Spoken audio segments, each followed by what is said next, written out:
So I'm Diane Davis, and I am the moderator of the third panel. I was struggling whether I should stand at the podium like Charles did or whether I should try to be like more lively like Neil did. But since we're working on one of the presentations I'm stuck on, I'm going to take the Neil Brenner approach, stand up here and make a few comments, not many, about the panel.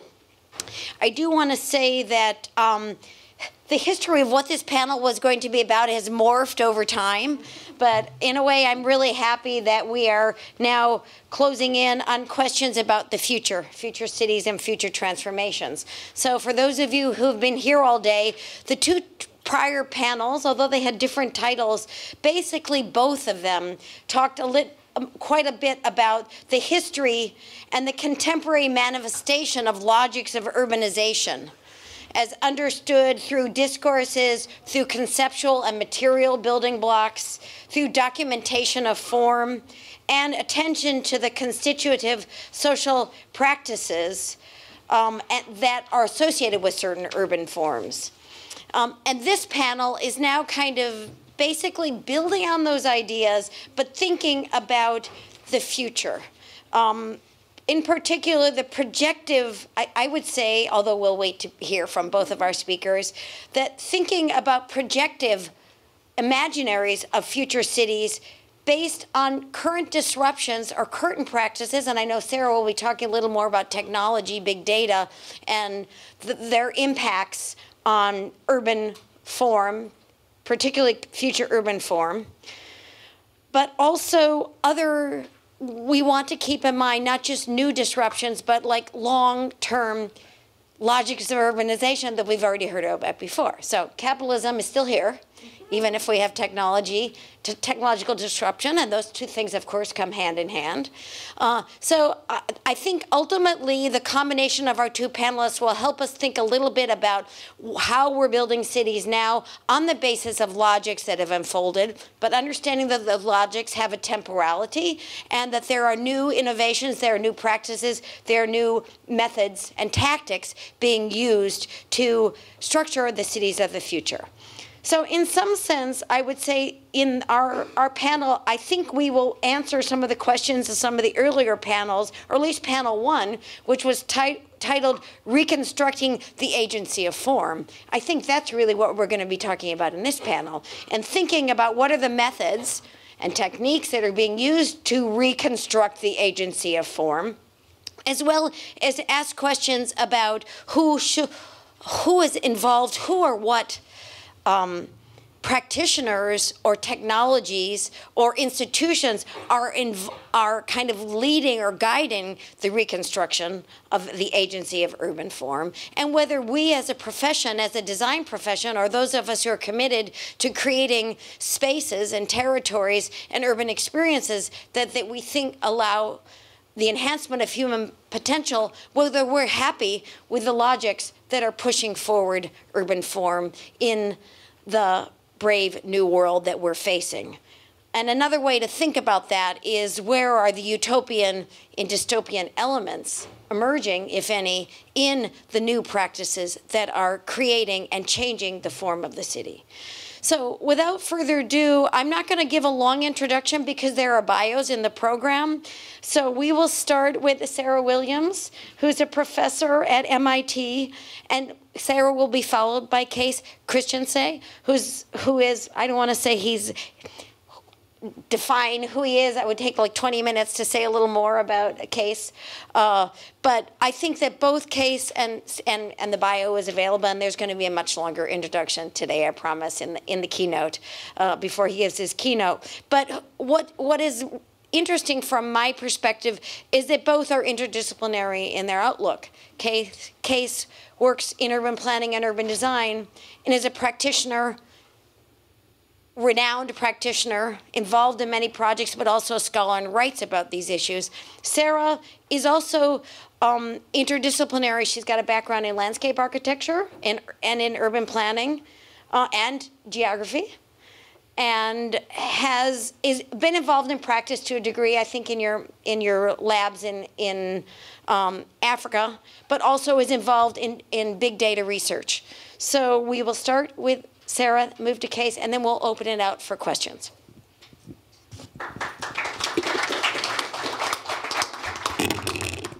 Great. First, I just want to thank you for inviting me to this conversation. It's great to be included and kind of thinking about what does urban form mean. I actually really took the description of the conference to heart. Lefebvre was mentioned, and I started to think about kind of the revolution of cities, as was discussed in the brief, and thinking about what kind of revolution are we undergoing now in terms of thinking about some of the forms that we are seeing in city. And I would say that, you know, one of the revolutions is that data is really everywhere. You know, as autonomous vehicles move through space, they're collecting immense amounts of data of the urban environment, describing it in great detail in a way that previously was unavailable. And these kind of systems allow us to create new systems, such as you know, a robot that allows us to deliver packages to our home. And these systems they're meant to move through the digital environment, because we now have this new layer on top of cities, is creating new forms of delivering package. And here's an example from IDEO of a new form of work that's highly mobile.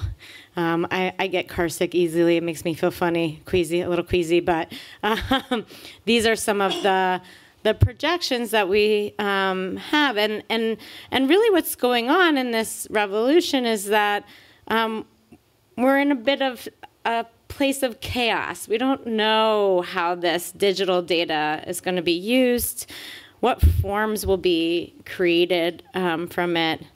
Some are suggestive of these very futuristic, clean cities where I can't imagine if there's a piece of gum anywhere in this picture. But you know, the idea is that we're struggling to figure out what that next form is. What does the digital city give us? And ultimately, I think it's important to remember that all of these technologies that are creating a new layer in the city have a political objective behind them. And those politics are not always transparent to the average person, but are important for us as designers to think about and try to expose. And so one of the things that my lab tries to do is really think about how we can use all of this big data to understand the underlying politics, which then affect the form that we experience in cities.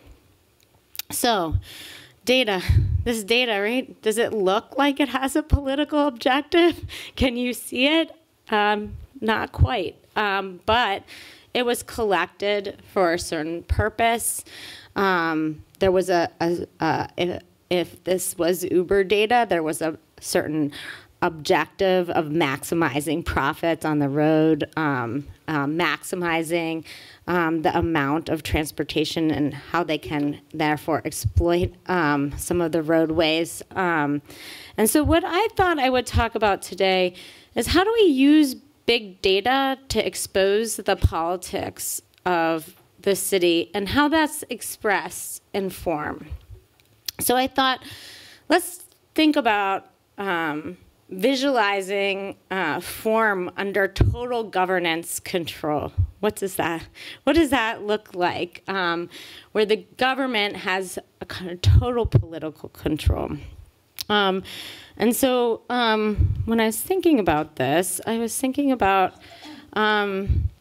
this idea of ghost cities in China. And here is a drone image of a ghost city. I don't know how many people know of this phenomenon. I'm sure many people have heard about these kind of vacant cities which were developed in China, which nobody moved to. And really my question was, how can we measure where these are, and how can we use data to then expose this pattern, because it really identifies risk in economics in China. So I think of it as mapping the foreclosure crisis before it happened. But data in China is really hard to get. The government has data. The highest hierarchical government control has information about where these vacant areas are. But how can the average person understand this phenomena? So I decided to create a model that tried to identify where these ghost cities are. The model is based on the fact that communities need amenities, a place to go eat, a restaurant, a place to cut your hair, a KTV to hang out in. And so what we did is we actually scraped data from Denping, which is the Chinese version of Yelp, to identify the locations of amenities in 10 different Chinese cities. Then we actually scraped residential points of interest from Baidu and AMAP, which are AMAPs like the MapQuest, and actually had better residential points of interest, which is why we did it. We overlaid a grid on top and then measured the access to amenities of each residential point of interest, taking into account that those living in the suburb would travel much further for an amenity. We also took into account the reviews to identify the popularity of a restaurant and whether people actually visited it. Using the Hanson's gravitational model, we were able to measure an accessibility score for each grid cell. This example looks at Chengdu. And we looked at those areas with the highest amenity scores. And then we applied spatial autocorrelation to those grid cells to identify those areas that were likely ghost cities. And here, when we talk about the term ghost cities, we're really thinking about vacancy, not like whole cities, but like the kind of extent of vacancy that exists within many Chinese cities. So I think one of the things that's really important as we use data to model urban phenomena is to actually investigate and ground truth, how your results came through. And so we went to Chengdu, Tianjin, and Xi'an to understand what we found. And so much of what we found were developments that looked like this. They were probably developed around 5 to 10 years. The government would argue that these places will eventually be populated. And I think one of the things that it really speaks to is a lack of concern about of actually city building in this case, right? And that we'll open up a development, we'll develop it. We won't think about whether it has a school or a grocery store or a restaurant. That will come later. And I think it's a bit about the disconnect between the idea of city building and the economic drive in which the construction industry creates through the production of these spaces. And so for China, the development of cities, in this case, or smaller developments, is more about helping to drive the economy. We also found many areas that looked like this. These are the ghost cities that were never built, as it were. They were on the map, but turned out to be vacant or underdeveloped. And then largely around semi-vacant housing around those locations. And then we found some old communist housing vacated here, and you can see being readied for redevelopment. And then whole entire cities. This one just outside of Xi'an. This was meant to be the science center. And then I think it's not just important to identify these kinds of processes, but try to think about how you can expose the politics, but also think about the ways in which you can perhaps alleviate the situation. So we developed an interface to show the Chinese planners what was going on in each amenity cell, and really expose the underlying model that developed these locations. So here, if we click in to one of the cells on the side, you can see what amenities were missing to create that. This is actually a great location, so it doesn't have a bad amenity score. But really kind of trying to visualize these patterns. But then I think, again, when we think about data, we really have to ask the people on the ground, does our model expose those systems? So we really come up with something that you think expose some of the political objectives. And so this is the senior urban planner at the Chinese Academy of Planning who said vacant developments are really controversial to local politics. And what she was saying to me as we looked at these maps is that, you know, the local planners know that many of these sites shouldn't be opened up for development, but they're told by top levels of government to open up this land. And a lot of times it's because a developer in that area owes the government money. They need to open up the land so that that developer gets a loan for that land to buy back their previous land. So the economics of the system are at play, and the local planners have a very little ability to interject into the situation. This is the deputy director of Xi'an, who describes how the decisions were mostly made on theory without open data. And what he's saying here is they're not trying to find good places for development. They're rather just trying to open up more economic development in general. I guess a lack of concern for the market, as it were.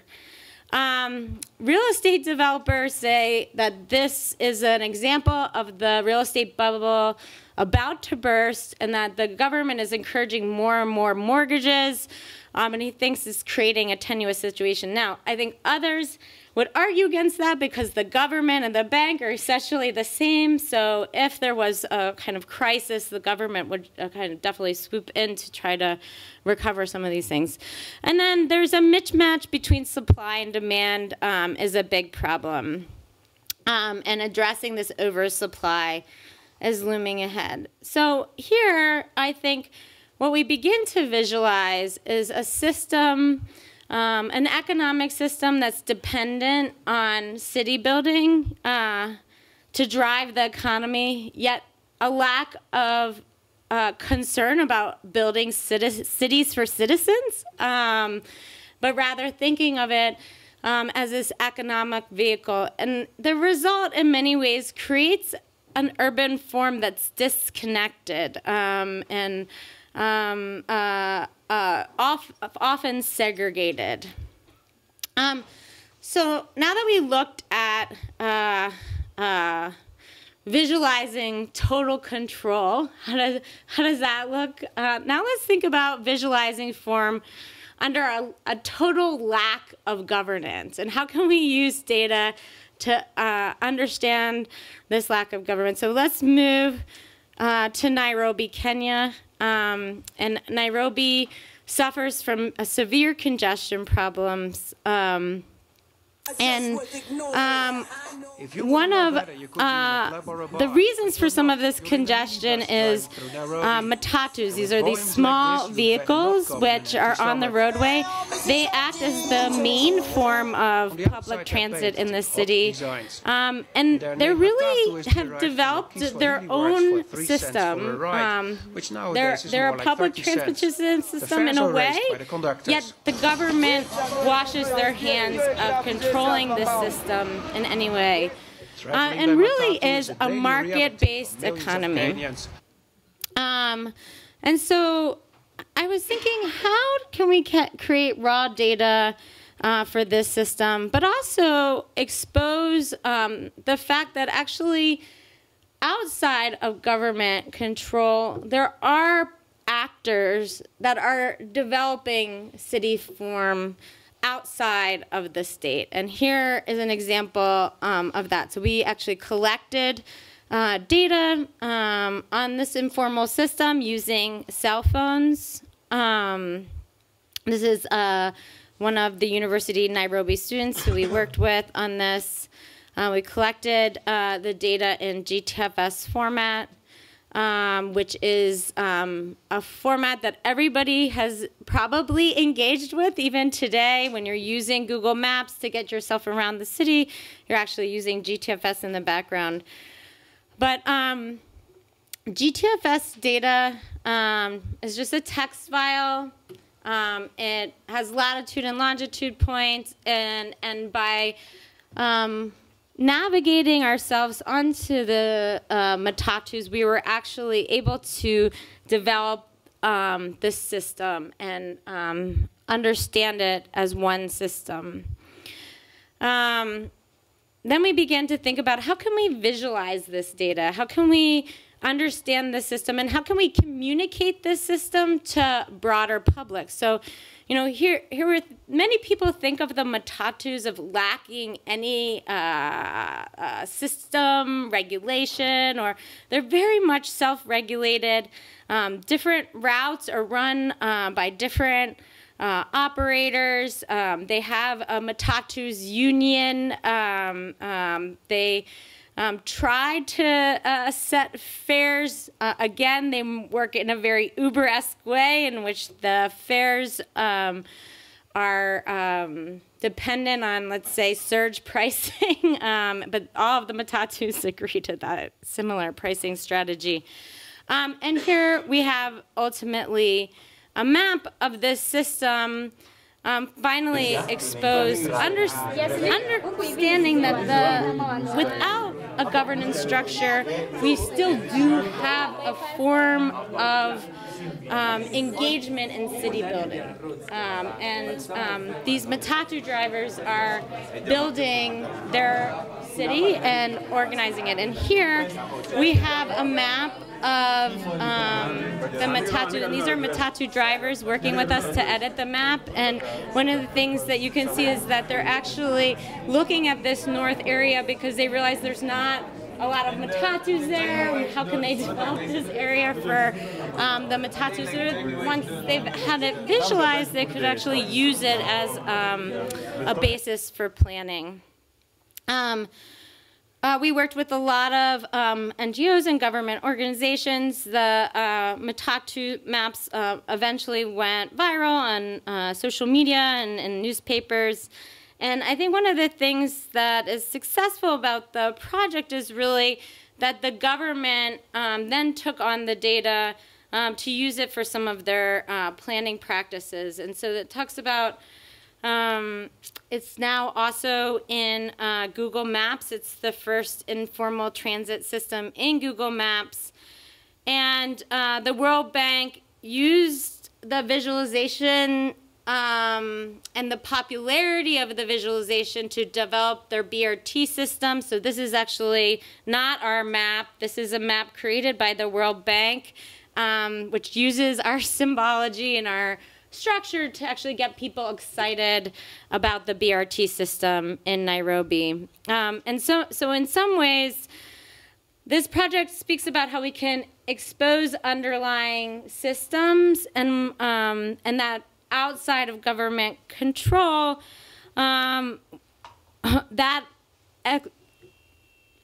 visualization, that kind of revelation, kind of removing it, creates a different kind of form in itself that becomes semi-formal in a way.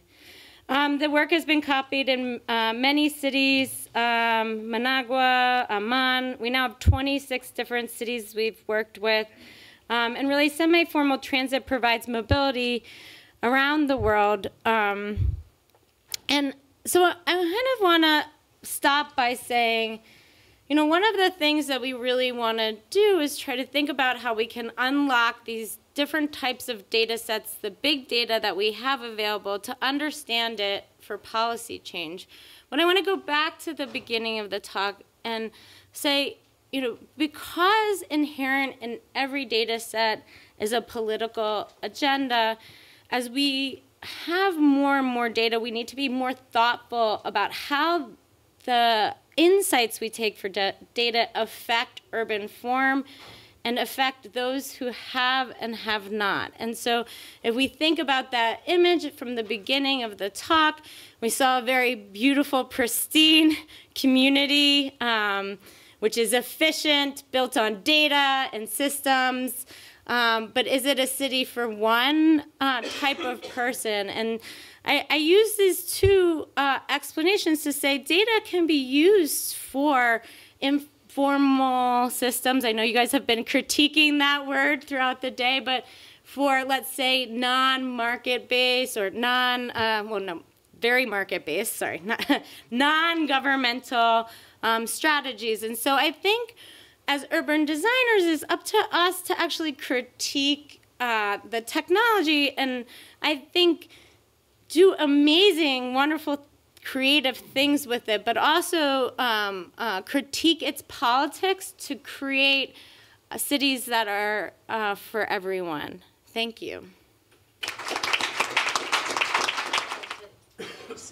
While they're setting up, I guess, I didn't want to be completely facetious when I wasn't introducing Kees before. It was just that he's had so many positions and he's just recently retired. But I'm sure he's a known person to most people in this room, but I did just want to underscore the fact that Kees, for the last several years, has been the chair of the urban planning at the Swiss Federal Institute of Technology in Zurich, and before that he was a professor of architecture and urban planning at the Technical University of Berlin, has doctoral degrees from Delft, has been a chair of the advisory board at the Singapore University of Technology and Design, and has done amazing things over his career, and again, you'll hear more about that when I introduce him later in the keynote. Yes, thank you very much for inviting me. I have a lecture later on, as you know, and therefore I have, for now, made a short collection of some fragments about, let's say, I took the sentence in the panel literal. I said, what do practices have for an impact on the real urban world? And the reason is that I'm teaching urban design 25 years with the sole idea of producing urban designers that are realizing projects. Because I have noticed during my career that there are not very many people who do that. There are many architects who practice urban design as a side dish. There's a lot of planning going on. There are a lot of urban designers who land in planning authorities, which is maybe not the best location to land as an urban designer. Let's say the corpus of urban designers that really engages in urban design in order to implement a project is relatively low. So that's why I always worked on a very practical level. My studios are consisting of groups that do group work, that work together with a local city or with a group of stakeholders or developers in a collective situation in order to simulate a realization project. And most of the time, these projects are also landing somewhere. But that's what I not want to show now. I want to show you now something very banal. How does an emerging practice work and lead to impact in reality during its starting work. First one is Waterfront. This is the first project I worked on in OMA. It was in 1979, and it was a building in Rotterdam on the river. It was a residential building, and it was deliberately designed as a grain silo, because we said the surroundings in the context of Rotterdam on the river produce an enormously interesting set of typologies that are industrial typologies that are very much related also to a constructivist thought. And we produced this building. This building presented in 1980 was actually realized a couple of years ago in the form of the building De Rotterdam, which is a kind of incrementally developed model out of this original typology that we developed. This project was called the Scale Jump, and it led to a lot of other projects who took over this idea of an enormous scale jump of large objects in the city. For instance, here in the neighborhood of Borneo Sporenburg in the Amsterdam docks, where West 8 architects produced an urban design that consisted of two extreme typologies. One typology was a kind of container-like field of building blocks, patio villas on the one hand, and on the other hand, these grain silo-like large objects. This type was a kind of result of the induction of architects in relation to the current building community that led to the actual presence of a new type of urban condition. This is the low-rise part of it. The low-rise part of it were compressed row houses, the real Dutch row houses that were transformed into back-to-back patios that also produced a new typology in the harbor of Amsterdam. And consequently, this led to a whole range of projects that eventually established a new culture of architectural urban identity and conception, in which the relation between object and public space and vice versa was extremely important. This is, for instance, the Mullepier in Rotterdam that we developed, and this is the NDSM Wharf in Amsterdam North, which was consequently also developed. These areas were, of course, the architects that worked on this were, of course, not the inventors of these typologies explicitly. They were also, let's say, they were forming the socio-economic condition that made these harbor areas change, and consequently, they tried to shape these socio-economic conditions into new urban form. But what was very important is that basically the influence of the designer on the development of a new culture of urban typology was extremely important. An even more banal example is the urban villa. This is the first realized projects of OMA in Amsterdam. And you see in the front, you see a couple of urban villas. These were the first urban villas in the Netherlands. They didn't exist anywhere in the country before. They were simply introduced by us because we had a link with Oswald Matthias Ungers, who was working on his Berlin IBA event. He had, of course, introduced the urban villa from Italy into the German culture. And we introduced this principle as not as an individual architectural type, but we introduced it as an urban type in which specifically the relationship between public space and these buildings was extremely important. This type was also, what you say today, going viral. Nowadays, you find everywhere so-called urban villas in the whole of the Netherlands, whereas they didn't exist at all before the 1980s. And they have been produced in all kinds of versions.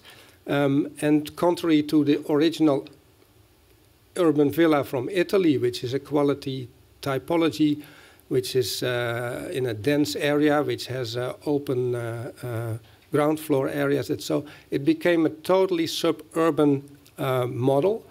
And here you see, for instance, 12 years later, a project that we did in Amsterdam, in which the urban villa is one of the most important ones, and also related very strongly to a allotment system of urban gardening for itself. So you see two building types that develop into an urban typology, or the device or generate an urban design culture, specifically originated from the practice of young designers into the urban context, which is quite specifically possible in Western Europe and not necessarily somewhere else. Here you see the most extreme variants of this urban villa thing that more or less spoils the land nowadays in the Netherlands, and is, in my opinion, still a kind of project typology that doesn't really function in the countryside. To go back to these row houses, as I said, we have developed a new type of row house, a kind of collective activity in a situation where the urban politics were dominated by more left-wing people and more by also partly architects in the planning departments that were leading to a situation, together with participation of the population, to a situation in which the power of the young architects was stronger than that of the investors or of the respective developers in the area, and developed out of the row house a new kind of typology that eventually, like you see here, turned into a custom-made new type of urban block. This customization was possible because the Netherlands has such an industrialized and sophisticated building technology that it became possible to create very diverse structures, also with help of computerized prefabrication and so on, to create customized building types and even completely individual designs for more or less the same building costs. And of course, this led to a kind of house in development. The difference between other countries is that these types always stayed row houses, which were also the exponent of the reform of economic activity and of differentiation in households, which was reflected in these harbor areas. I also go shortly to China. In the middle, you see a dissertation from my chair, State Beyond State, which is about the city of Shenzhen. And the argument of this book is that in Shenzhen, not like everybody often is thinking, the urban villages that were extruded and then housed immigrants were the most important urban centers of Shenzhen, and also not the officially designed city centers, but specifically the very original factory sites that were, after becoming obsolete, invaded by informal, but also formally by the factories organized development, which was then taken up by many young architects, both inside as well as outside China, to address in the form of researches, or also in the form of design actions that consequently, after a couple of decades, was adopted by the local municipalities. So here you see Shangbu, which is an area which used to be a factory compound with dormitories and production facilities, which is now one of the most vibrant centralities in the agglomeration of Shenzhen. And you see here a urban village in Luohu, which is in the central part of Shenzhen, which is by a Chinese office that is located in Rotterdam, transformed into a kind of hybrid form between the informal programming and a kind of customized and designed condition. And the interesting thing is about this, that now the government of Shenzhen adopts these practices and deploys these practices also to reconfigure their own official centralities that do not specifically work in the center. Another thing is the big project, the Grand Projet. One of our researchers in Singapore in our Future Cities Lab. Here you see King's Cross, and here you see Canary Wharf. Canary Wharf was designed about 30 years before King's Cross. It was a top-down monofunctional development, whereas King's Cross, a couple of decades later, is a stakeholdered private development with a networked and politically supported diverse program from the beginning. It indicates that large projects in the world, in large cities, are happening, that there is a kind of evolution in the attitude from very strongly developed top-down monofunctional towards more networked and integrated in the city. We are looking at 8 projects, 4 in Europe and 4 in Asia, and we are looking at them in a very practical way. We look at their conception, their design, their implementation, how they are operated, and how what kind of implications they have. And we look at their aspects in terms of centrality, borders, plan, catalyst, and model. This is a forthcoming research that we are doing.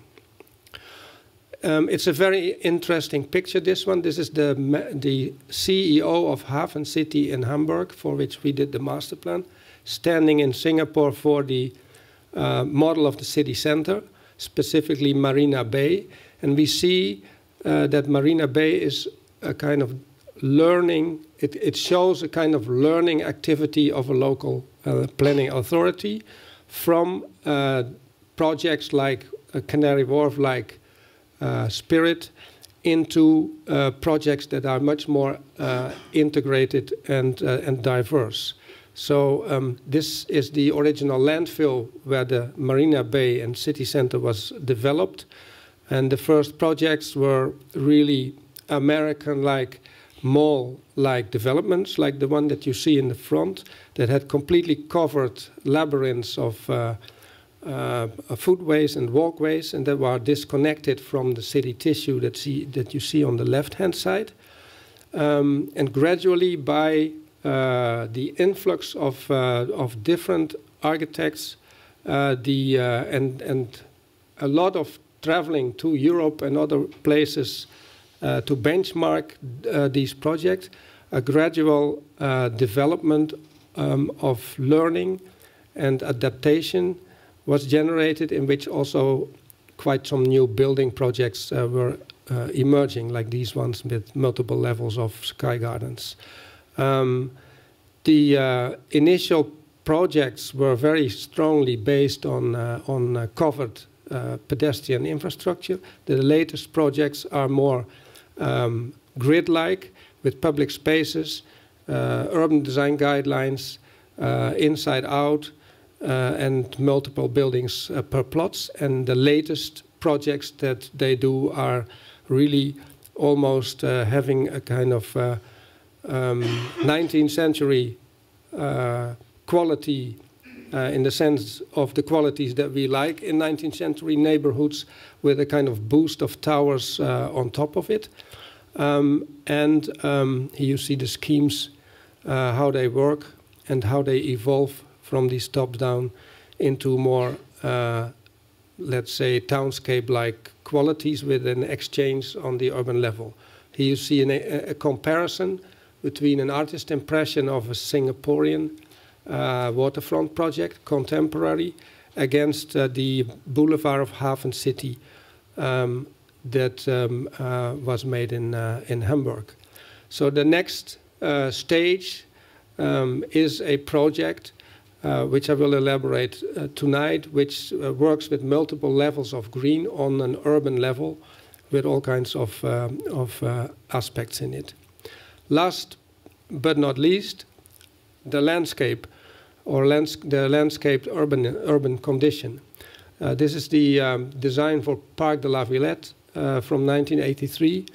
Alex Wall and me worked on that together, which is, for me, the baseline project for the rest of my career, but it was also a baseline project for the emergence of landscape urbanism in Europe. It was located in the periphery of Paris, and 10 years before the Twissenstadt book of Tom Sieverts, we already defined the banlieue of Paris as so-called urban plankton, in which the relationship between built and non-built and the conditions that give that were discussed. This notion led, first of all, to the idea, which today is a very strong urban design attitude, in which you work in an inverse way. You do not design a project voluntarily anymore, but you first determine what are the qualities, and then you say, okay, what's left over for building. It led also to concepts like the IBA Emscher Park, by the government of Germany endorsed new park urban agglomeration that would never have been emerged when not initial designers would have produced this kind of idea of a inverse attitude towards the development of the urban landscape. And finally, maybe it's interesting to look at this list, which consists of most of the urban concepts that were developed for the landscape from 1915 by Patrick Geddes and Rem Koolhaas' Countryside for next year in 2019. Thank you.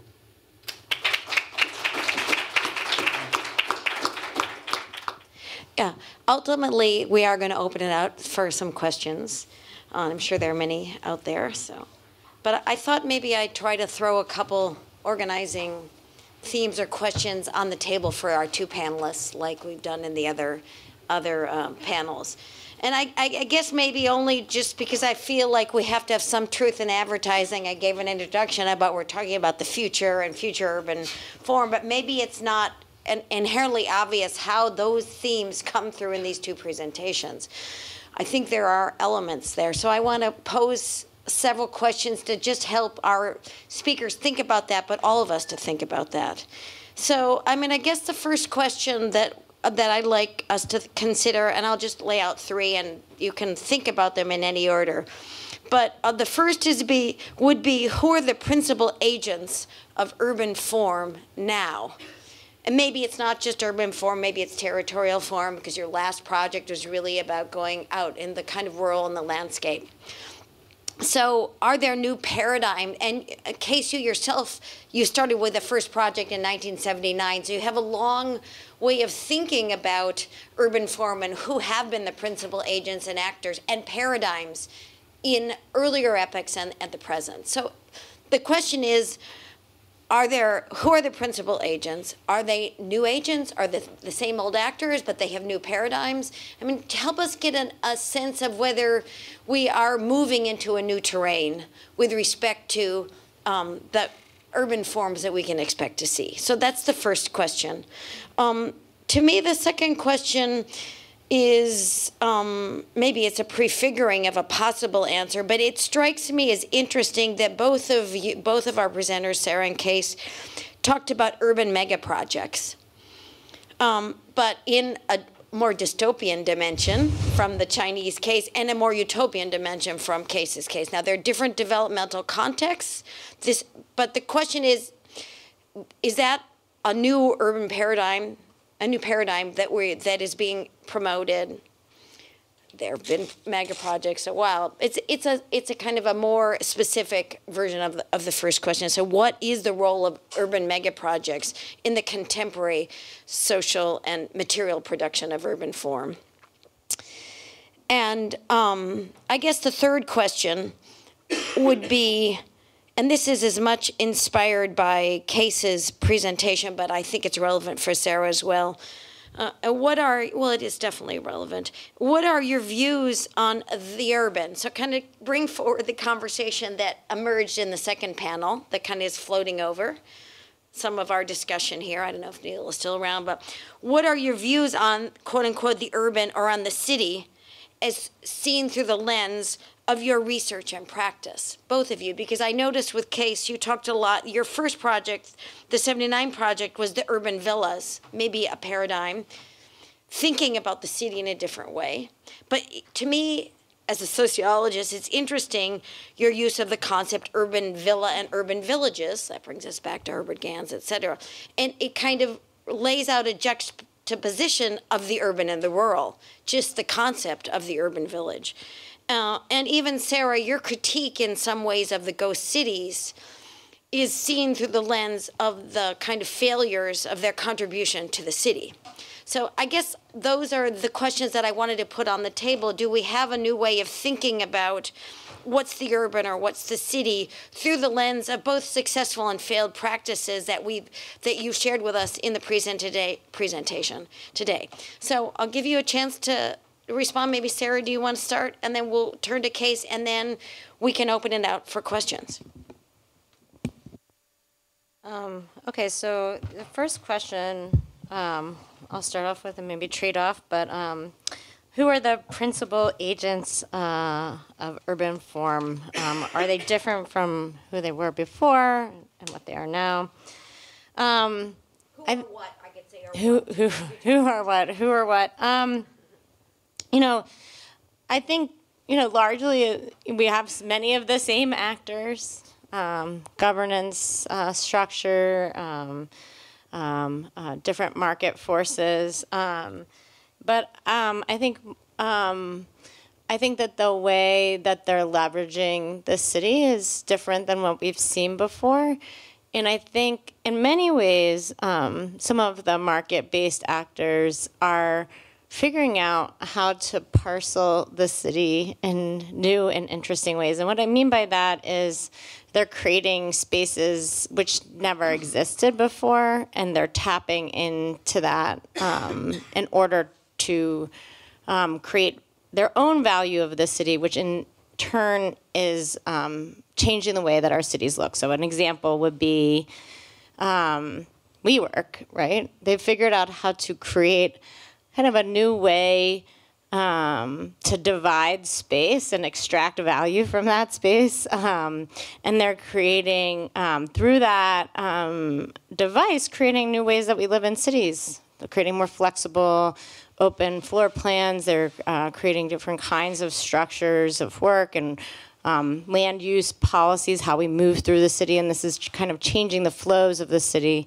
The same goes with the bikes that are now reparceling our urban public spaces and extracting value from that as well, but providing new flows through the city. And so I think in many ways we have the same kinds of agents that we've had, but what they're doing is they're thinking again about how to extract value from the city, and then that in turn has an effect on our urban form.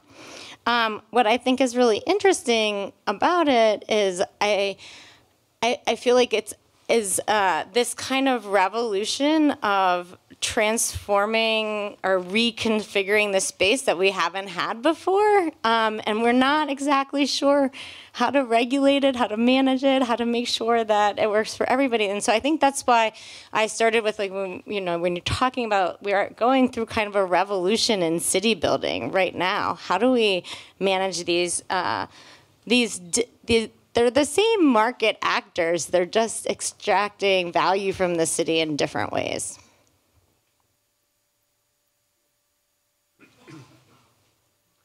Yeah, I think I showed these examples as exceptions. It means that in the end, socioeconomic forces determine urbanization, and it depends on the political culture and other cultural aspects, whether that is working or not working, or very productively or not. It depends also on the economy of the respective geographic condition.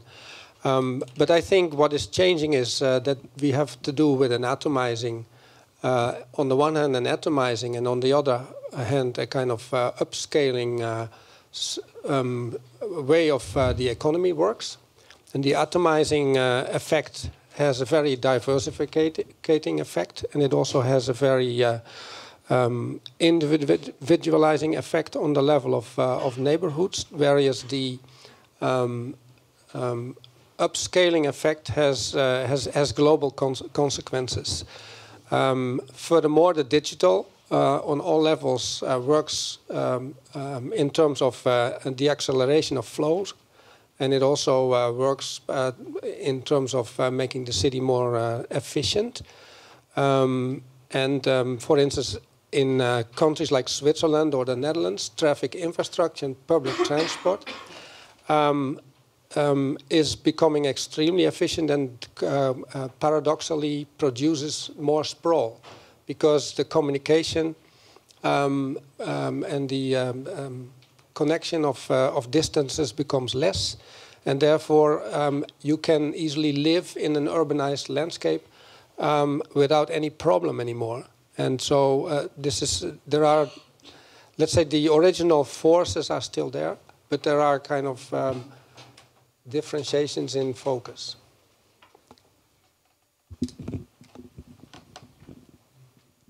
Does anybody else want to probe any of these responses or offer a new question? I mean, Sarah, you said that they're creating space. One of your responses was the creation of spaces that never existed. But I think that we could say that that's true about the discipline from the get-go, right? So I do think it's interesting that Kees picked up the technology one a little more than you did, in talking about the ways in which there are other, like, mediating actors. So there's still projects. There's real estate projects, development projects that are trying to repurpose or reconfigure new spaces to create value, financial value, maybe social value. You talked about WeWork, which is a combination of the two. But, and so that is a long-standing thematic and a logic of urbanization. But I thought it would be helpful in here to talk a little more about the things that are new. So mentioning efficiency in, let's say, transportation technology. And you actually shared with us an interesting experiment about transportation, not just the ghost cities, but also about transportation. So, you know, whether these kind of transit and connectivities, of course, that's not, it's use of ITC, but it's not necessarily infrastructures of mobility that is the more efficient, that move people across space more rapidly. Because I can't imagine that that new system is creating new speeds of mobility across those cities. Maybe because the services are there, people are moving out there, and then it keeps congestion, et cetera. So I guess I'd like to hear a little more about what you think about technology, since that is an area that you work in. And I know, of course, you shared your work on data and the research, how you use big data to understand what's happening in city. But like ITC and technology is one of the actors now as well, always has been, but much more visible actor in cities. I mean, I guess is what I was trying to say is that these ICT companies are exploiting space in new ways, right? Like, so, and I'm not saying that's a bad thing, but I'm saying that they're, like, they hadn't been able to participate as much in space building in this way, right? In that you can rent out your room, or you can rent out now a scooter that's on public space. And so I think that ICT companies are creating a huge value in city and really changing, as you said, the efficiency of them. But I think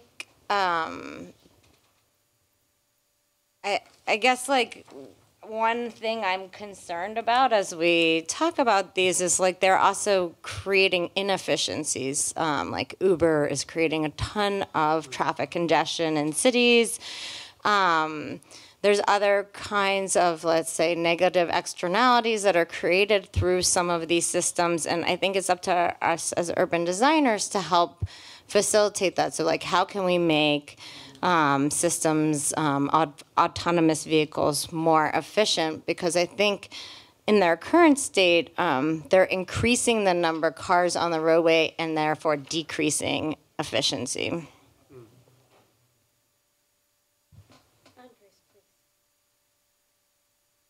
also want to encourage our other panelists to ask some questions and make some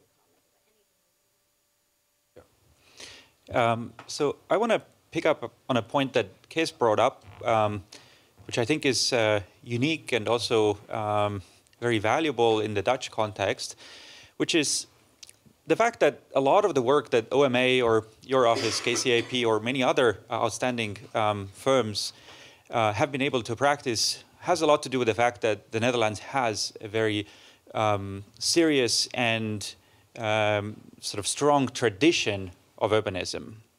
It's kind of one of the emblems of the European urban design tradition, or there's, in a way, I think what's happened in the Netherlands in the last 3 decades perhaps has been some of the best descriptions of building the European city. There's a very deep social understanding of what urban quality is and the sort of acceptance towards public transit, living in apartments, having quality public spaces, etc.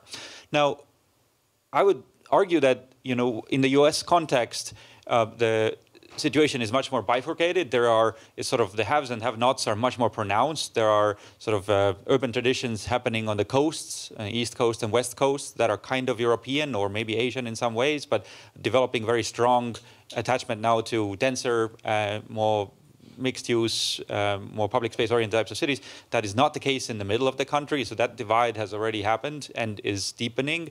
But furthermore, we are just about to witness a very strong sort of technological influence in how cities are going to change. I'm referring mostly to the sort of emergence of new transportation technologies that are led by private sector actors and not controlled by cities, which, like through AVs, TNCs, and other services, are likely going to have a very strong impact on city building.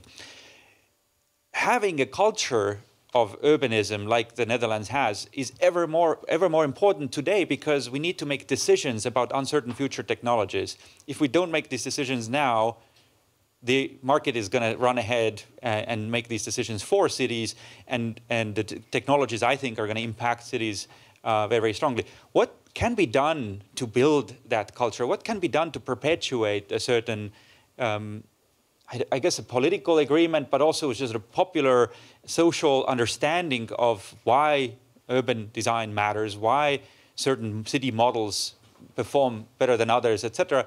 I think not many parts of the world have that sort of culture as the Netherlands does, or some other European countries do. And what could be done to perpetuate that, especially in the wake of rapid change that is ahead of us?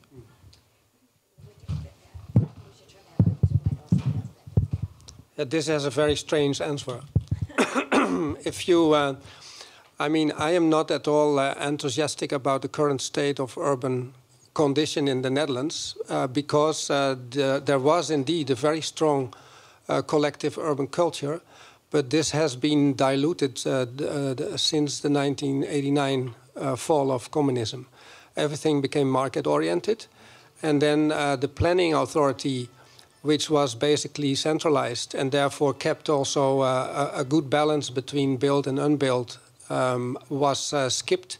And all the communities, they got the permission to develop their own zoning plans and so on. And so since then, the Netherlands is kind of become a kind of very ugly carpet of specifically row houses, because the row houses are so cheap and so popular. Hardly everybody until a couple of years ago wanted to live in something else than in a row house, also not in an urban villa. So the condition is just dramatically bad. And let's say in contrast, I live in Switzerland. And Switzerland is the same size as the Netherlands, but of course it has an enormous protective topography.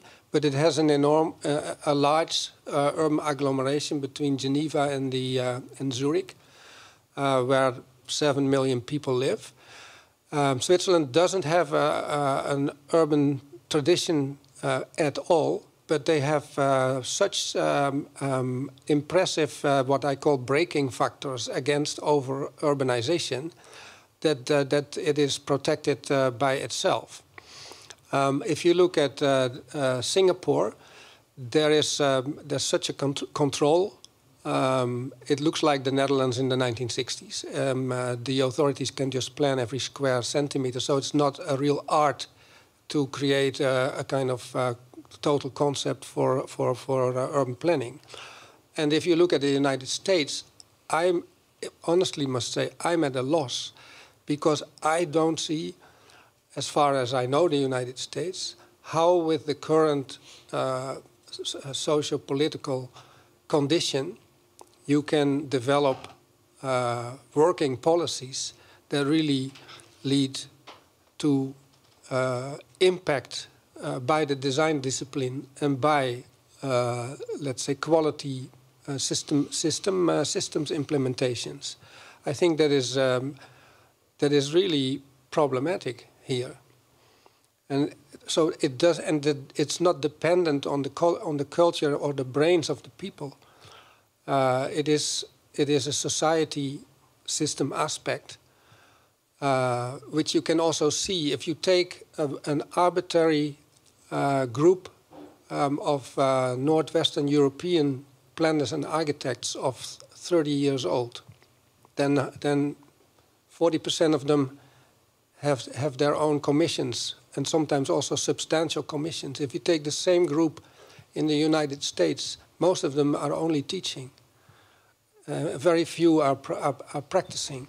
So I think, I mean, I don't know the United States very, very well, but I think there is really a reform necessary in the kind of whole political legislative condition of the country in terms of urbanization, urban development planning. But maybe that goes too far. But I think what's interesting about what you're saying is, right, like the politics of place are extremely important to how the form reform develops, right? And so you're saying that the politics of the Netherlands changed dramatically, and that then had a manifestation in a typology of form that you feel is not futuristic. So it'd be interesting to think about, like, how do we exploit the politics into creating future cities that are something that we feel excited about. And I think, like, what's interesting about right now is that we actually are at just, like, one of the greatest turning points to do that, because we're in a bit of a state of chaos. Like, the TNCs are driving everywhere. They have cars. We're picking up our things on apps. Like, deliveries are coming in. There's too many vehicles on the roadway. Like, we're at kind of a state of chaos that, because of these new technologies, that we have the, like, now is the time to start thinking about some of these, like, really important urban planning interventions as we move move to the future. So I've been thinking about this a lot. Like, do we use the tools of zoning? I don't know. Like, do we use zoning tools to help kind of create and shape the form that these TNCs takes, or do we use a participatory planning process where we do private partnerships and we allocate space? But I don't think planners and designers are thinking about what a great opportunity this is to really change how we think about the field of planning. But on the other hand, you cannot accept that the algorithm is going to change the kind of system of the country, the planning condition of the country. No, you can. We have a question here, and then I do want this to be a conversation, and it can roll over into the final remarks as well, because these are big questions about politics and design that I think have been floating through the whole day. Please. Thanks. Introduce yourself. Okay, thanks. Hi, Kees. Hi, Sarah. I'm now a master student in DASP in MIT, and I have once worked in OMA, and also I'm now a student in Sarah's class. So I feel so exciting today, and thanks, thanks for your panel speech today. I have I think it's maybe two general questions for you. That I noticed that the topic of today is reform. So I'm wondering what's your definition of this in the reform? It means maybe new forms of architecture or urban design project, or maybe new means to finishing the urban studies, or maybe new types of buildings or new type of project in our cities, maybe some mega structure, mega projects. So this is my question. Thanks. So this gets back to your mega projects question, right? That we both kind of showed. Are those the new reform you're asking? Yeah, So what's the in the reform? Yeah. What's new? I think cities are basically structural, and I have always, of course, I have been designing and making forms, but I always worked from a perspective of organizing, of types and typologies, and of public space frameworks, of urban design guidelines, but not specifically on a form. I'm asking myself, in a social democratic market democracy, what is the role of form? I always say the architect, in terms of the aesthetic form, I always say the architect is working within the limits of his own fine taste, and the urban designer is the coordinator of everybody's bad taste. And I think an emancipation of a society in a social democratic market condition, which I think, I'm sorry, but I think Western Europe in that sense is quite exemplary, always leads to a diversified, to structural conditions with diversified forms. And of course, there can be consensus about big projects or mega projects, for instance. They can be designed spaces within this organism, so to say. But I think a real shaping in terms of formatting urban space, for me, is something of the past. We do this research on big projects, or mega projects, because we also have designed several ones, and we wanted to know how they function and how they emerge. If you look at them, they have been always there. Sixtus in Rome made a grand projet for outside of the walls of Rome. Haussmann made the Haussmann plan. And there are many more examples. And today, they are ever more happening. They are even in size, maybe not like Paris, but they are in number and in global spread. They are proliferating because also new regimes or authoritarian regimes or other economic constellations use them also as branding and as profiling themselves. But apart from that, they have a very important function when they are being done good in the city. They create overarching constellation of centralities that, combined with transport, makes the city not only readable but also more viable. And so even if you don't like them, you cannot ignore them. So better deal with them. That's how we see it. And for instance, in Hafen City, Hamburg, we have achieved a condition of a very networked, integrated, and functionally diverse urban mega project, which is the exponent of a social democratic market economy, and also of recent times. It could not have been realized 40 years earlier and not 40 years later. Maybe I'll pick up a little on a thread while people are thinking about questions to ask our other panelists. But I want to return to your comment, Kees, about your lament about the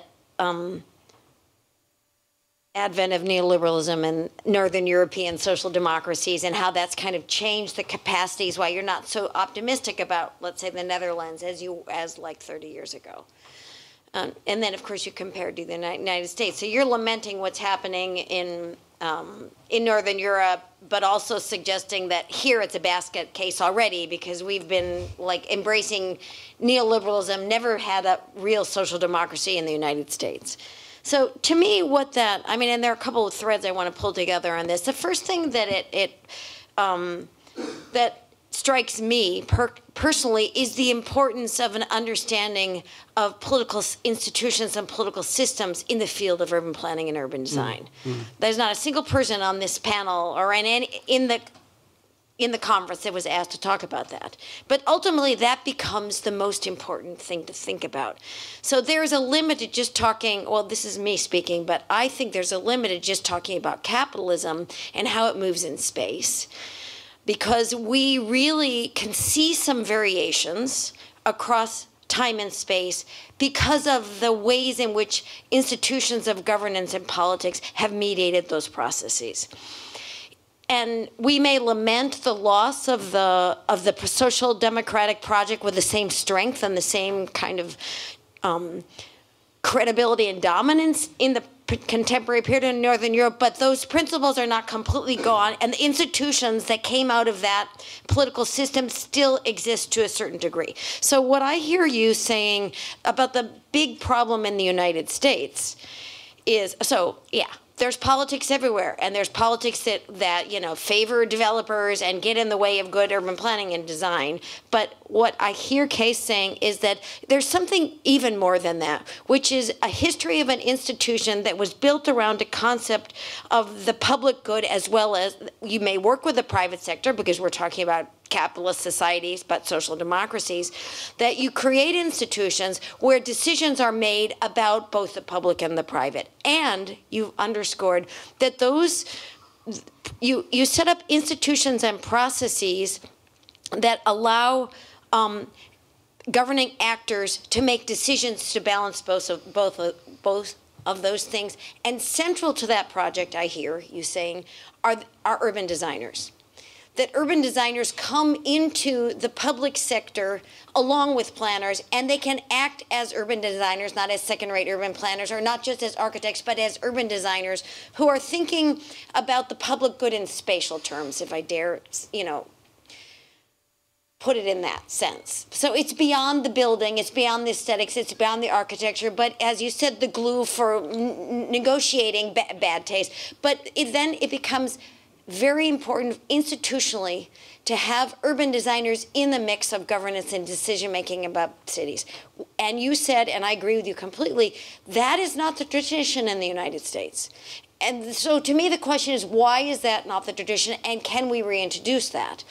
Part of it might have to do, it's kind of a chicken and egg. It might have to do with a lack of social democracy. You don't have the urban designers in there, and you've got the planners who are just dealing with the developers and regulating, and then the developers get their own architects, and you know, nobody actually thinks about the larger scale of the city or the experience of the city. But for whatever set of reasons, institutionally and otherwise, we don't have that kind of broad understanding of how decisions are made about space. And so I think for my comment to the students here is like, why aren't we thinking in the DDAS about that? Aren't we thinking about institutional reforms or projects that allow that kind of conversation to happen? And maybe that's kind of my last, kind of the last thing I want to say about that, but we've got Dennis Pipers here, who is an urban designer who's worked with governments, but I don't know if you have anything to weigh in about the historical reasons why we don't have more of the scope of the urban design sensibility in decision-making, in like that are institutionalized in planning programs, or maybe you don't agree with that, but. You know, I was thinking about projects we've been involved in, especially in the U.S., and what Kees said. So much in the U.S. is driven by private individuals, especially in building. Public space is often driven by government, waterfront, parks, and things like that, or concerns about public access. But development, I'm thinking of Hudson Yards, you know, some of these major initiatives which get done by very sort of forceful and effective individuals who have resources, either through their own networks or money or ability to get things done, and they drive ideas. It's very rare that there's a plan in place by a city agency that then looks for, you know, a more fine-grained implementation strategy. It's, you know, the South Boston example here is, you know, it's a bit of it. Yeah. You have a bit of a plan, but it got badly messed up by a lot of individual initiatives that weren't looking at the sort of quality of building good buildings. But there are many examples of really powerful, significant developments led by the private sector, much more than I think in Europe, certainly Switzerland. I just wanted to, Kees, you said something that was quite provocative, which is that the Hamburg Hafen City project can't be made now, maybe 40 years later, and it couldn't have been made 40 years before it happened to have been made, if I understood you right. So I think what we would like to know is just very simply, who were the actors that made that possible? Because that gives us something to discuss. Do we have that? Could we achieve it, etc.? Did I get your meaning right? That it came at a certain time when there was a certain constellation of city government, Baubürgermeister, all of this? Yes. Well, let's say there's an enormous amount of pre-knowledge about inner city neighborhoods and how they work in the brief and in the elaboration of the first master plan. And the people who took the development up, they proceeded with what they call a process of decommodification, which means that 10 years before or 12 years before, such a site would have been rented out to different developers. And then they would have been master developer projects that would have been realized by them, and they would have been kind of a collection maybe, or they would have been very strongly steered by market forces of the moment. Because a lot of developers, they develop with a short-sighted, quick return policy. And so one of the major drivers of the Hafen City was we are going to do decommodification. That means we set new standards that are not particularly the most commercially viable concepts, and we just look for people who want to take the risk. And then, let's say this standard, after finally a couple of investors were found who wanted to realize that standard, suddenly reversed and became an attractor for others, because everybody wanted to be part of it, and that led to an enormous value-adding process in which the profit of these developers was at least as much as in their traditional conception, which is extremely interesting. So before it was also normal that you had more expensive projects and more cheap projects. In the Dutch and in the German harbor port areas, we managed to convince the market to create low budget cultural projects and high-end real estate in one project. And this led to synergies that they would never have dreamt of. This has become a culture. This now is the kind of rule, because everybody knows you create an urban hotspot by doing that. And so it will be successful if you do it in the right way. 10 years before, this was not conceivable.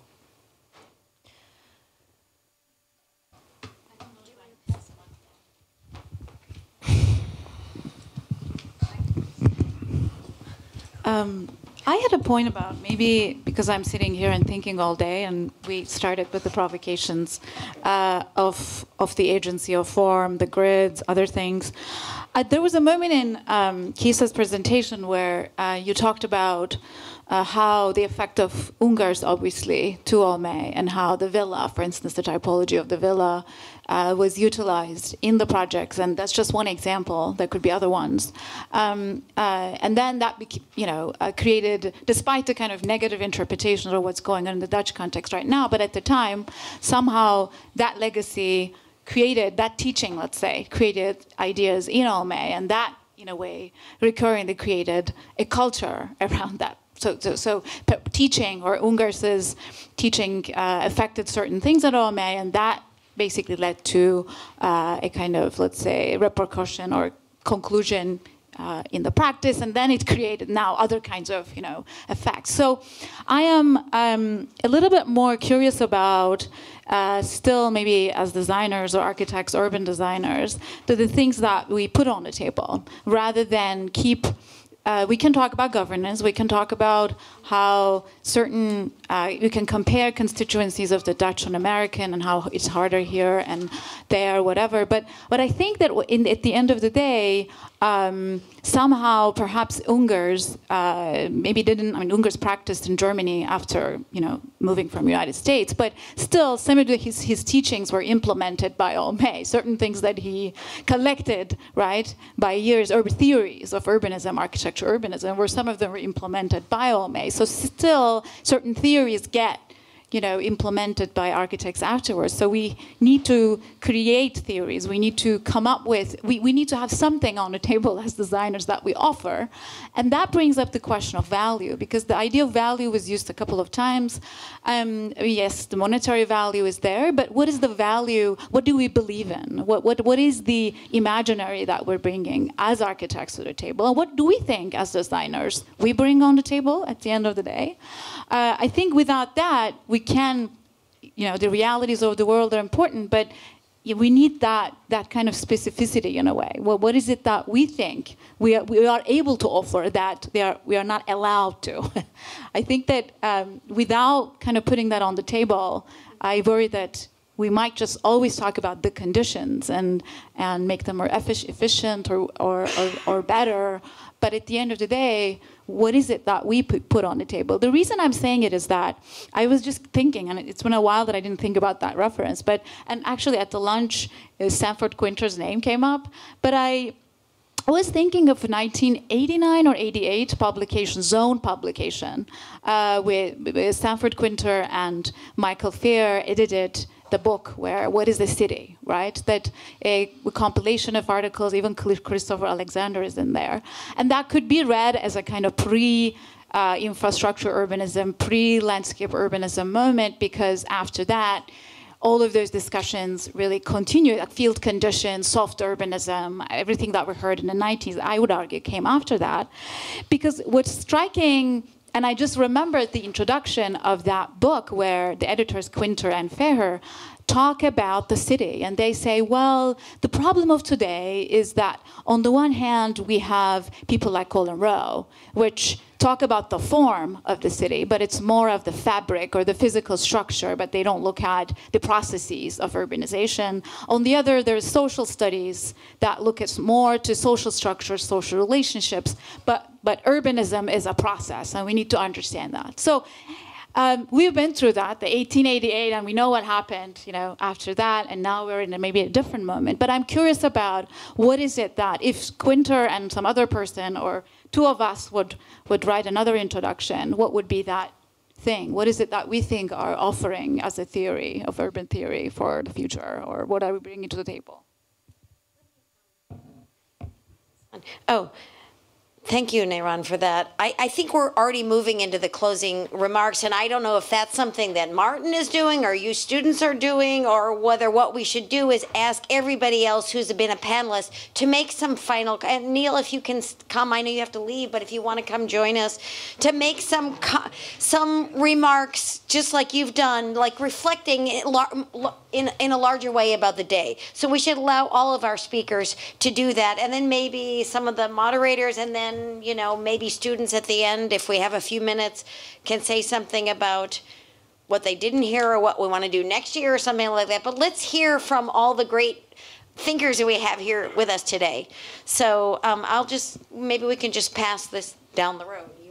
Shlomo, do you want to start? And then we'll move to Pierre, Vittorio, then Colin. And feel free to come and sit down. Thank you.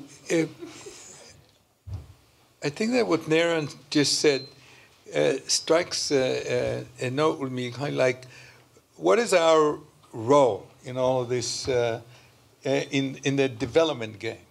And in order to play an effective role, it is best to understand, and many people have suggested that here, where the world is going without us. I mean, the world is going somewhere. Things have changed. You were bemoaning the weakening of the public interest, the weakening of the public in general. This is a very serious problem. Let's say in the U.S., where Kees was mentioning, the public is being impoverished. There is no money for doing large public projects anymore. And if there are going to be any projects, let's say if we're going to build more highways, the highway tax has not been increased since 1993. All the future highways that are being built are private highways that are built with some inputs from public planners. We've weakened our eminent domain, and we can't straighten the line, the cellar line between New York and Boston, because the public doesn't have the energy or the resources to implement eminent domain that is in the Constitution. I mean, it's not that we don't have it in the law. The laws are all there, but the energy is not there.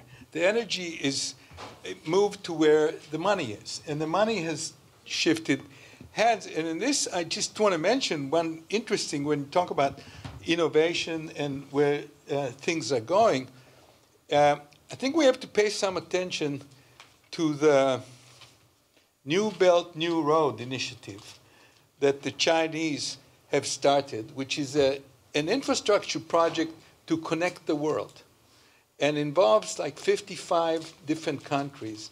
And it's all Chinese sovereign funds with loans from the commercial markets. And we're talking about building roads to connect Asia and Africa and Europe and North and South America in another kind of level of connectivity that we haven't seen before, which I think is an innovation. But it also speaks to the fact that the Chinese are the only people that have money to invest in Africa, so they're just kind of taking over whatever is going in Africa from the British or the French or later from the World Bank. So the public is being diminished. I want to give just another example. I think Sarah said several times when she talked about the matatus in Kenya, very market-oriented. I mean, you made a case that this is a wonderful system and provides great service, but at great cost. Is a big difference between the nickel fare that the subways in New York City had at the time, which allowed for the suburbanization of the overcrowded conditions in the East Village in Chinatown and the Lower East Side, because for a nickel, you could move to Queens and commute to your job at the port. For the kind of money that matatus or any other public transport in Africa is requires, people sometimes have to walk for several kilometers every day back and forth because they can't afford the public transport. So I think that in that sense, and I think that optimistic note that we heard from Sarah is, yes, there is a crisis. There's a global crisis in terms of our ability as a public to make our lives better in cities. And I think it's reaching proportion, the kind of dimensions where we're beginning to see resistance to things as they are. We're beginning to see new thinking, new little ideas about how to do things in a different way. So I think these things are, of course, they're always ups and downs. And I don't want to say that I'm optimistic, but I think we have to nurture hope that things are not going to go as they are now, and that the new ways have to be gradually discovered how to do it better in the future. Thank you. Yeah, I already expressed, so. Well, I maybe just want to say something very specific to actually the presentations we had this afternoon, which I thought was really interesting. And it's something I really strongly myself with, because I'm extremely committed to the project of Urban Forum. So I was very happy to be in this conference that really discussed on this topic, because I'm an architect. So I'm most of the time used to discussions among architects, where in fact the city and urban form remains pretty much on the background. And I think it's an important topic. Of course, I'm committed, extremely committed to the project of urban form. At the same time, I also cultivate a sort of disenchantment about this specific discipline.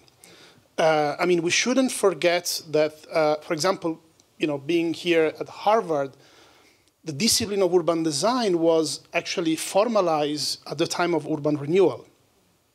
And as I actually try to show this afternoon, even those architects like Kahn, who had this incredible aspiration to civic life, to all these great values of urban form, actually they were in fact offering a model that, of course, with maybe not the grandeur of those projects, was becoming actually the project of urban renewal.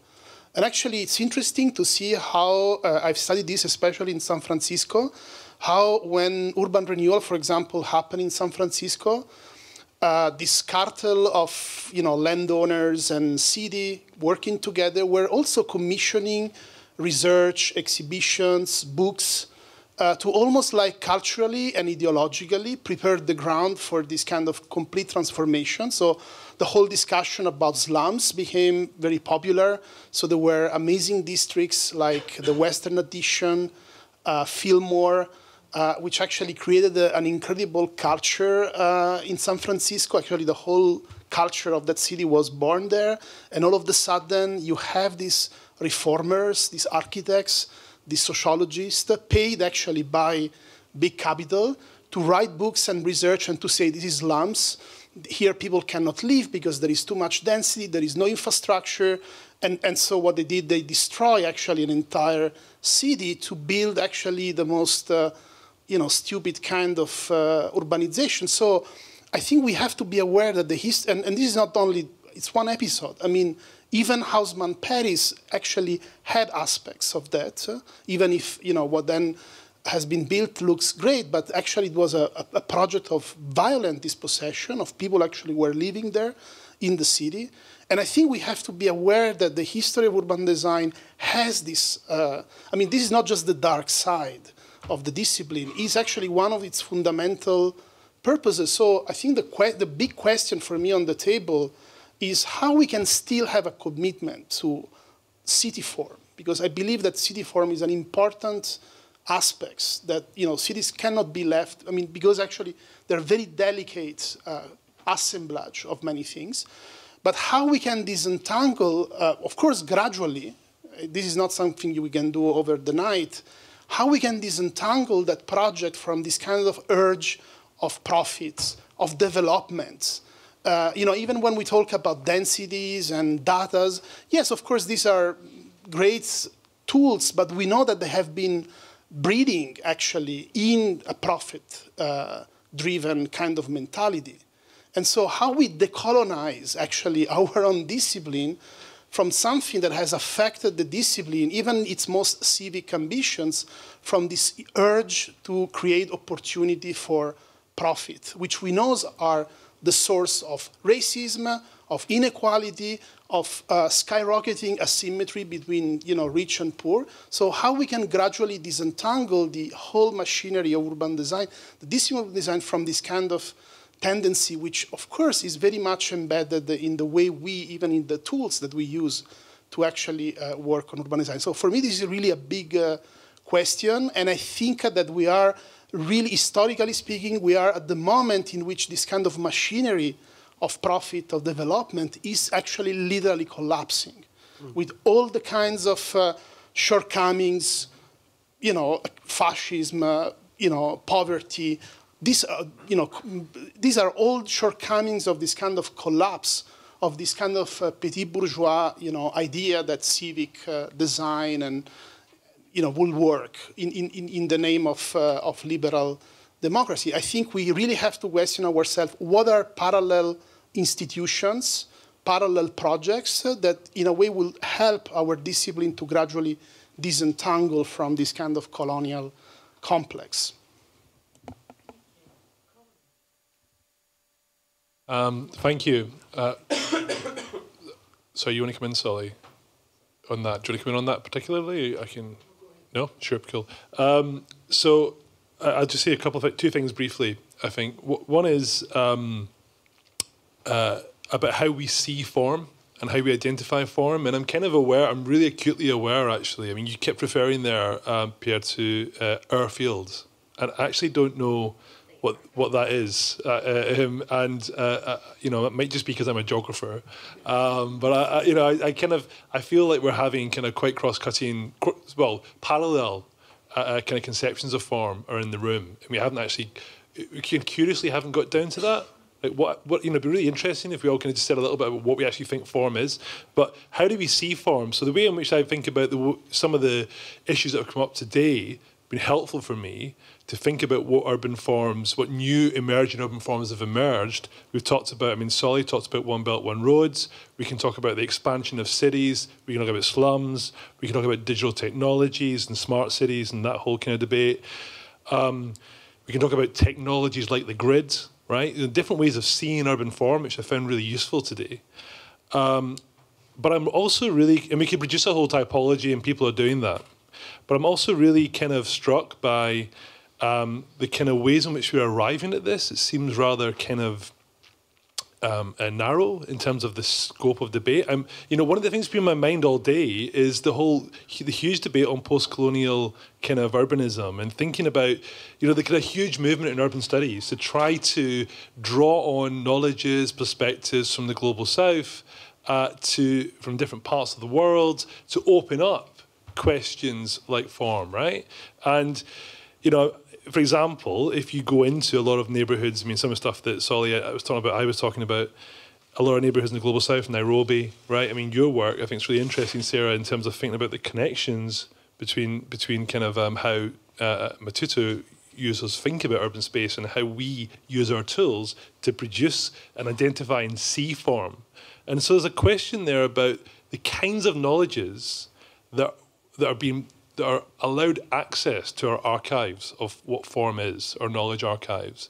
If this is an urban geography conference, and I'm not saying it's better or worse, there would have been a larger conversation about the kind of politics of knowledge in the room. And I'm quite curious about that.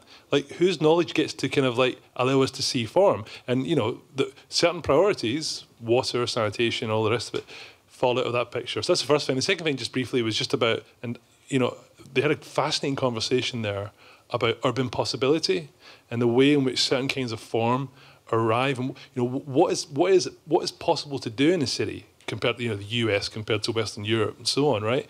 And I was in Berlin recently, and a lot of people are worried in Berlin about the kind of closing down of social activism because of a kind of, you know, real estate market in the city. But there's something very interesting about why it took this long in the day for us to get to the question of kind of the more mundane questions about power, governance, private equity, you know, market drivers, kind of policy, you know, it came up across the papers in different ways. I'm not saying it wasn't there, but the substantive discussion happened right at kind of the end of the day. And that's kind of curious to me. Is that something about, you know, the notion of form that takes us away from the more mundane questions of power relations in the city and beyond the city? Or is it something about kind of disciplinary contexts? I don't know what the answer is to that, but I thought that was kind of odd in a way. But anyway, I'll leave it there. Sorry, I'm talking too much. Sure, I'll be really brief. One thing is, I think, you know, we're at I'm just going to say a changing point, and I think we need to think seriously about it. I guess one thing that I kept hearing about, like, oh, the private institutions don't let us do this and so forth, but some of the systems that we have set up, this participatory planning process, which is supposed to be good and create value, has been now really problematic in our cities. And so I think is like the politics that we talked about how form gets developed. Like San Francisco is at a crisis because of the participatory planning process won't allow for density and other kinds of things. So I think because cities are changing so much, we need to rethink the form. But I think one of the things that I just want to say is that I think that we need to go back to this idea of typologies that you were mentioning, like the way that you study form is through kind of different typologies. And I guess what I was trying to get at through the data projects that I showed is that we actually need to start identifying those new typologies through the mass amounts of data that we now have available in order to make projections into the future. Yeah, I want to say one more thing. Then I might say one more thing, and then we'll open it up for some final questions. Yeah. On a positive, another positive note, I want to, since we're sitting, since this. Sorry?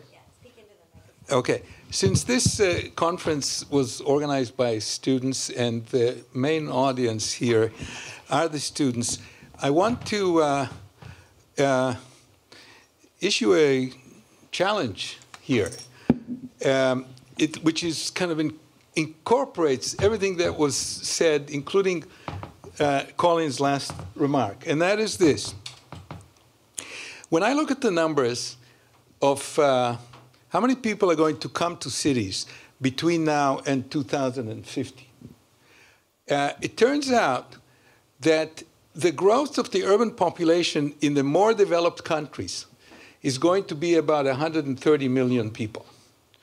And in the less developed countries, it's going to be 18 times that. Namely, for every person that's going to come to a city in the more developed countries, 18 people are going to come to cities in the less developed countries. And my conservative calculations suggest that these cities in the less developed countries are going to triple in area by 2050, on average. That means that some cities are going to grow by 5 times, some are going to go by 10 times. Planners and urban designers are there to suggest how this is going to take place. This is like an enormous territorial expansion that is not yet there, where new forms have to come into being. They have to be better than the ones that we had before. And you have to lead that. I'm too old to do that. You're the ones that are going to have to lead that. And you're going to, and the way to lead that is to understand, and this goes back to all of this notion of informality that you were talking about before. We have to integrate ourselves into the informal. The informal is going to still be there, but it's going to be new informal. I don't want you to look at what the informals have already created.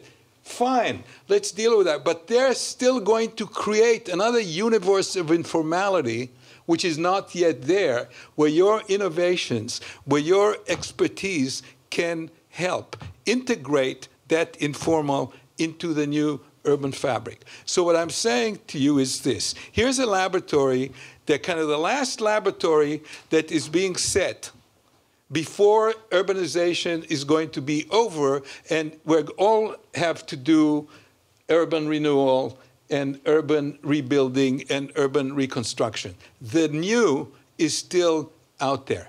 So I'm issuing this as a challenge.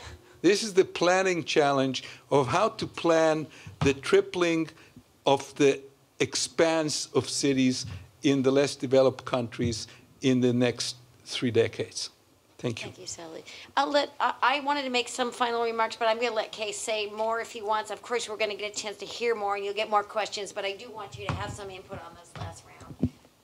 Yeah, I think there are also a lot of new towns being built. But I think there are 3 models, very simple models for me, that are viable for urban development.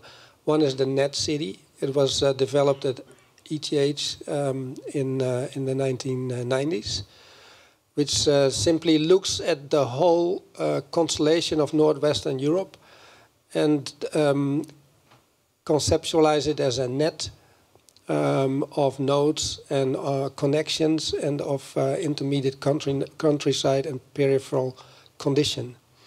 And the interesting thing about this net city concept is that you can inverse it. So you can use it for the dense city as a system of connecting public spaces and nodes surrounded by less expressive neighborhoods, let's say. And you can use it for the countryside, like for instance Java, if you like, to look at it from a perspective of a lot of open space with settlements that are interconnected. Then a second model which I am very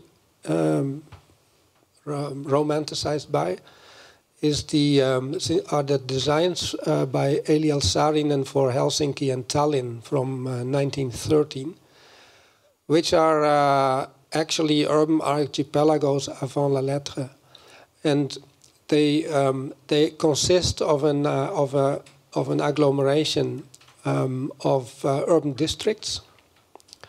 But the difference with more generic ideas of archipelago is that it has an overlay of a kind of Haussmannian system of access, where on their crossroads important public squares or grand projets, big projects are. And there is also, you can use also this concept in connection with Netstad also to politicize or to policize how you deal with the edges or next developments. And then the third model that I have a book about with me is the Potato Plan by Patrick Abercrombie for London, because it's one of the, it is a little bit an elaboration maybe or related to the two previous ones. It looks at the city as a constellation of cells, neighborhoods, that are on the one hand have a certain autonomy, and on the other hand are part of a larger organism that is steered by governance and also by a certain, let's say, checks and balance or control and laissez-faire. These urban models are not generic ideas of let everything go. They are models that are created in order to form governance policies that can, let's say, not control them completely, but let's say canalize them in a certain way. And I think within those concepts, you can work on urban types or neighborhoods or districts or grand projets, and their form is extremely important. And their form always comes forward and is related to an evolution of architectural and urban types that can become ever more free, but always should be based on urban design guidelines that provide a certain urban coherence, form coherence, so to say. But this form coherence is not something that we as kind of specific individuals conceive. They are the result of the detection that we as observers of the city create out of the evolution of types, changing them into types that are a step further or a step different. So maybe I'll just make some final remarks, just building on these thoughts. And I don't want to add a note of dissonance, but I do want to share some thoughts that I've been making notes all day because I've been here from the very beginning. And our introduction with the dean who talked, I mean, one of the reasons I think it's funny we've come back a little bit to a discussion about urban design. It's only one of the many disciplines that deals with form, right? It's a little thinking, also responding to the notion of form. and we return to it because of what you were saying about the kind of spaces that are being built and what we are happy with and what we're worried about, etc. And the dean I wrote it down, said that urban design is not a discipline, it's a practice. That's how he started us out like 4 hours ago or 6 hours ago or something. And I actually think that we could say the same thing about all the professions that are involved in creating city forms, or at least at the GSD. Architecture is a practice, landscape architecture is a practice, urban planning is a practice, urban design is a practice. Why am I saying this? Because I started worrying through the day, or I wanted to call out the dangers of approaching the urban or built environmental form through the lens of a single profession or field or even a particular practice. So to me, that's what comes out. I also agree that asking the question of who gets to see form, as you put it, Colin, or maybe who gets to make form, is really important. But like, we've become very insular and self-referential today, all about our professions, and one is better than the other and their failures and this and that. I think we need to focus our attention on the objects of our desire, which is these are the spaces that we're living in. And remember that there are non-design companions that are involved in the production of form. So, and not necessarily take ourselves as professional, as different disciplines and different fields as so seriously, as if we could decide which of these design practices are responsible for the disastrous cities that we've been building for hundreds of years. So I was thinking about this earlier. At lunch, I went up and I wanted to get a quote from a social theorist that I often refer to, Pierre Bourdieu, who has a concept of field. He's not talking about the professional fields or the disciplinary fields. They are constructed according to an underlying nomos, or fundamental principles of vision and division, or organizing laws of experience that govern practices and experiences within a field. If we recognize the multiplicity and the heterogeneity of the physical spaces, whatever we want to call them, built environment, natural environment, city, non-city, that we've been talking about today, we don't want to look at them only from the lens of a single nomos or with a single field or a single vision that divides us from other visions. So I think that one of the things that and I'm just making these comments because you all are speaking at a student conference for the Doctor of Design. And I think many of our students here are coming from different disciplinary backgrounds with different methods and tools from all the design disciplines. And maybe they're searching for a conversation among themselves. And I do think, whether we call it form or not, the physicality of the built environment, built and natural environment, is really what unites us all. And we want to have that conversation across the disciplines, but also, again, to repeat, with the non-design companions in city building. And that gets us, Colin, to the idea, what you said, the mundane politics and governance, they are also a part of the picture as well. So just to some more ideas to generate conversation in the reception, which will follow.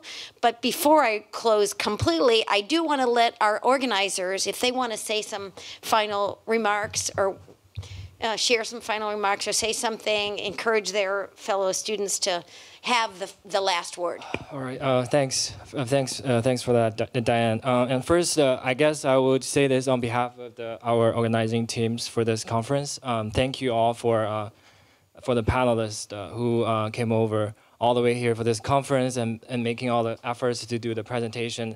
It has been a great day of conversation. I just personally, since we have mentioned this urban forum and then we also mentioned Henri Lefebvre in the statement of this conference, I just want to kind of refer back to him a little bit for the idea of urban forum that he mentioned. He never made very explicit in his article what really is urban forum. In a way, my understanding or takeaway from him is that he understood urban form as a kind of logic, which leads to a form of knowledge, which I think that kind of knowledge is has been demonstrated through today's discussion in a way that I just wanted to echo Naren's comments on the values, what we can put on the tables. I think part of the knowledge really comes from, of course, the training of our profession, our disciplinary kind of knowledge, but also I think part of that comes in with the confrontation of interdisciplinary thinking, which I think is the vision, is largely the vision of this conference. And I hope the next year we can continue this tradition and really kind of get different ideas and different kind of concepts and get the conversation going. And thank you all for coming, all the students.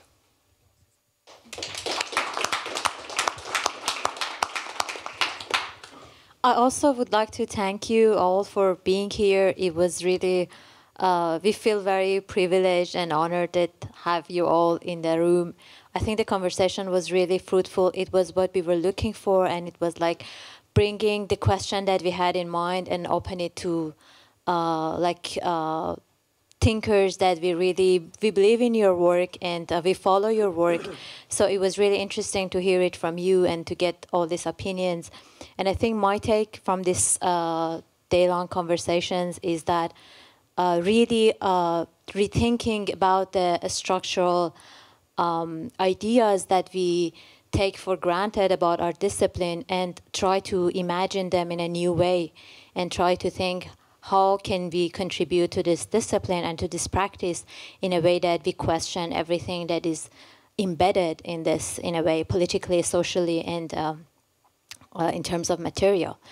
So I think this reconstructing and deconstructing what we have in mind is really helpful, and I hope that other students would look at it from this perspective. Boya? I just strongly agree with two of my colleagues, and I'm so happy that we brought so many distinguished scholars and practitioners here today, because we not only brought like urban designers and architects and architectural historians here, but also like Colleen, geographers, and Sarah, maybe you can identify yourself as, I don't know, urban geographer too. Yeah. So, because of this, we can hear a lot of different voices that push us to jump out of our comfort zone a little bit and to just have a refreshing understanding of the structural problem. Yeah, thank you so much.